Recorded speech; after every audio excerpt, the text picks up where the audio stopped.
Exemplos de alterações aqui. Falta de um cargo lá, na versão atual, né, que vai até maio, que era lançado no evento S1030, travava o envio, por exemplo, de um cadastro de um empregado que estava com um cargo que não tinha sido enviado. Então, por exemplo, tem o cadastro de um gerente de manutenção. Acabei de criar esse cargo dentro da empresa. Eu tinha que mandar o quê? O cargo no S1030 e depois o registro do fulano de tal gerente de manutenção. Muitas vezes, essa sincronia não acontecia automaticamente no sistema de folha, ou seja, você fazia o registro do gerente de manutenção, mandava para o e-social e ele acusava um erro. Opa, não existe esse cargo aqui. Você precisa mandar primeiro o cargo e depois o registro do empregado. Como agora o cargo incorporado ao registro do empregado, que é o S2200, não temos mais essa trava, esse problema. Aqui foi uma questão realmente de facilitação no processo. O evento de admissão, ele é dividido em dois. O S2190, que é um resumo dessa admissão, e o S2200, que aí temos o contexto geral da vida laboral dos empregados, né? A parte de admissão. Só que o que é o 2190? É o registro preliminar. Então, se você tinha apenas o CPF de um funcionário e você tem que fazer o registro desse funcionário no dia em que ele começa a trabalhar, logo tem que informar o e-social com 24 horas de antecedência, obrigatoriamente, no mínimo, o 2190, né, o S2190 precisa ser enviado 24 horas antes de iniciar. Só que o que acontece hoje? Esse 2190 automaticamente está contratando uma pendência para o final do mês. Então você mandou um pedaço das informações, ele já sabe que está faltando alguma coisa. Se chegar no final do mês e você não completar com o envio do S2200, você não consegue fechar a folha hoje. A partir do e-social simplificado, o escopo, né, os campos desse 2190 aumentaram. Então eu tenho que ter mais informações, o salário, a função, entre outras coisas. E ele não vai mais travar se você não enviar o restante das informações de registro até o final do mês. Vai te dar um tremendo de um alerta, até porque a gente precisa, o fisco como um todo e o próprio funcionário exercer seus direitos tem que ter todo o cadastro. Mas ele vai mandar um aviso. Se você relaxar no teu compliance, no teu processo e não exigir a documentação logo no início, você vai contratar pendências e problemas lá na frente. Então, evita o que a gente está chamando aqui de gaveta virtual, porque a tendência é você passar a ter não mais avisos. Depois do aviso não atuou, você vai receber o quê? Uma notificação. Uma outra questão, que também é uma faca de dois gumes, é o quê? O fechamento em contingência, que é o S1295, deixou de existir. E o que era isso? Vamos supor que por algum motivo as áreas contratantes de autônomos não passaram o RPA a tempo para o fechamento da folha de pagamento lá no RH, o recibo de pagamento de autônomo. Muito bem, então não deu para fechar. Fechou a folha, mandou sem informação, mas chegou a tempo de fazer o recolhimento.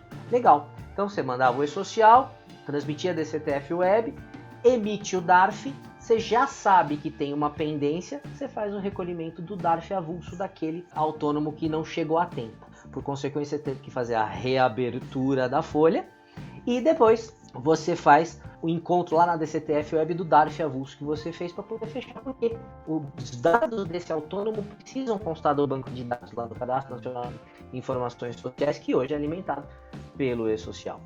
Então, com esse fechamento em contingência, você já contratava essa pendência e já sabia e já controlava. Sem ele, de novo, cuidado com a gaveta virtual. Você vai ter que continuar prestando essa informação, muito embora ele só vai te dar um aviso. O que mais? O 2230, afastamento temporário, ele deu uma simplificada peronomútil. Por exemplo, não exige mais a CID, né? O Código Internacional de Doenças. Porque além dos afastamentos de doença e acidente, aqui no 2230, afastamento temporário, vão outros afastamentos, férias, licença remunerada, não remunerada, licença militar, etc. Só que quando a gente tem doença do trabalho ou acidente do trabalho, a CID é obrigatória. Só que o que acontece? Vocês vão ver mais na frente, logo quando entrar em vigor o e-social simplificado, entra em vigor também o CAT. Logo em seguida, 2 meses depois no máximo, 3, dependendo do seu grupo.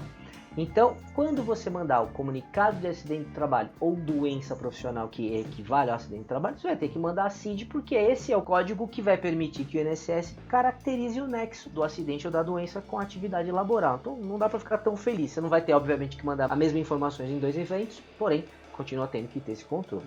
E uma coisa que já deveria ter desde o início, o afastamento temporário passou a exigir o período aquisitivo de férias. Afinal de contas, é a partir daqui que a gente sabe se está dentro do período de férias concessivo ou não, se tem que pagar em dobro ou não, se a empresa incorreu em problema ou não, ok? Seguindo, FGTS Digital. Que bacana, agora começou, já tem uma luz no fim do túnel, a gente vai ter efetivamente o Fundo de Garantia Digital. Por quê? A Caixa Econômica, ela passou a ser basicamente a operadora financeira. A gestão e a fiscalização vai ficar por conta do Ministério da Economia, na égide da Secretaria do Trabalho. Então, a Caixa vai continuar gerenciando esses recursos, porém os recolhimentos serão provenientes de uma única base, de uma única alimentação que se chama E-Social. E ela vai permitir diversas personalizações nas gerações da guia, como hoje é a DCTF Web. Se você quiser fazer por estabelecimento, alguns códigos sim, outros não, enfim, separar você pode. Com o Fundo de Garantia Digital vai poder também da mesma maneira. Imagina, por exemplo, você que teve que gerenciar em algum momento, né? Você, caro amigo do departamento pessoal da luta, teve que fazer um gerenciamento de débito de fundo de garantia. Alguns anos aí em débito, e todo mês alguém, por exemplo, ou pede demissão ou é dispensado. O que você tem que fazer? Recolher todo o passado daquele funcionário para não ter problema. Ou seja, preenche GFIP mês a mês, atualiza, etc. Uma tremenda de uma burocracia, uma tremenda de uma dificuldade. Nesse caso aqui, o que você vai fazer? Vai conseguir personalizar e fazer o recolhimento numa única guia, porque internamente ele já vai puxar todo o histórico. Claro, a conferir ainda na prática, mas é isso que está sendo dito e vai ser simplificado com uma única entrada de dados, que é o próprio E-Social.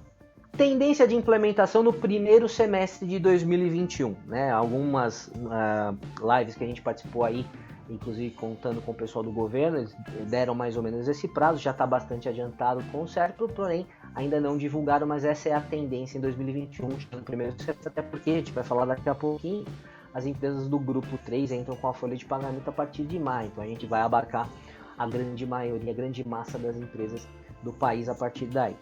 Tendência da substituição da GFIP, por consequência, esse primeiro semestre de 2021 também. Então, tudo passa para o E-Social, é menos uma obrigação acessória aí.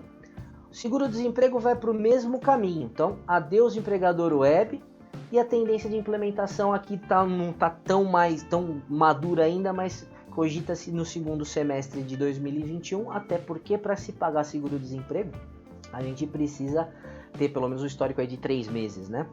O que começa efetivamente as empresas do grupo 3 em maio, tem maio, junho e julho, então vai dar mais ou menos no segundo semestre, mas também é outra boa notícia que desburocratiza um pouco mais a questão. Olha que legal, requerimento vai ocorrer pela CTPS Digital. Lembra que eu falei ali no começo?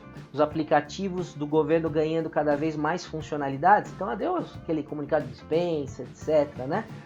Você vai fazer diretamente pela carteira de trabalho digital, o que também vai facilitar muito o monitoramento do principal fiscal que existe neste país.